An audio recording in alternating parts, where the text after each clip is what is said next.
درود شریف ہم پڑھتے ہیں اور اس میں دعا بھیجتے ہیں، آل محمد کے الفاظ ہیں۔ یہ آل سے کیا مراد ہے؟ بالعموم یہ کہا جاتا ہے کہ آل سے مراد پوری امت ہے۔ آل کا لفظ قرآن مجید میں بھی استعمال ہوا ہے۔ مومن ایک تھے جو آل فرعون میں سے تھے، فرعون کے بارے میں کہا جاتا ہے ان کی تو کوئی اولاد ہی نہیں تھی۔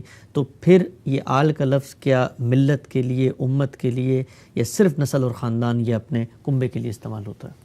آل کا لفظ عربی زبان میں دونوں معنی میں آتا ہے، یعنی خاندان کے لیے بھی آتا ہے اور پیروکاروں کے لیے بھی آتا ہے، قوم کے لیے بھی آتا ہے، کسی شخص کے معتقدین کے لیے، سب کے لیے بولا جا سکتا ہے۔ یہ سیاق و سباق بتاتا ہے۔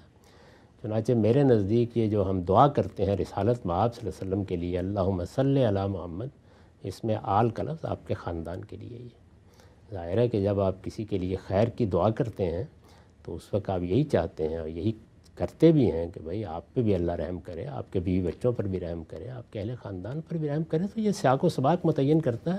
اس میں یہ طریقہ نہیں ہوتا کہ آل فرعون کو وہاں سے پکڑیں یہاں ڈال دیں اور یہاں سے خاندان کو پکڑیں تو وہاں لے جائیں۔ یہ تو جب الفاظ مشترک المعنی ہوں تو ہمیشہ سیاق قرائن فیصلہ کرتے ہیں۔ تو میں نے اسی وجہ سے آپ دیکھیں میزان میں جہاں جہاں ان الفاظ کا ترجمہ کیا ہے وہاں رسول اللہ اور رسول اللہ کا خاندان ترجمہ کیا۔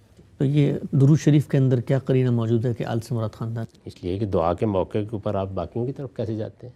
میں نے تو آج تک کسی کو جاتے ہوئے دیکھا۔ آپ مجھے دعا کریں گے تو ایسے ہی کریں گے نا۔ یہ بالکل واضح قرینہ ہے، اس لیے میں تو اسی کو ترجیح دیتا ہوں۔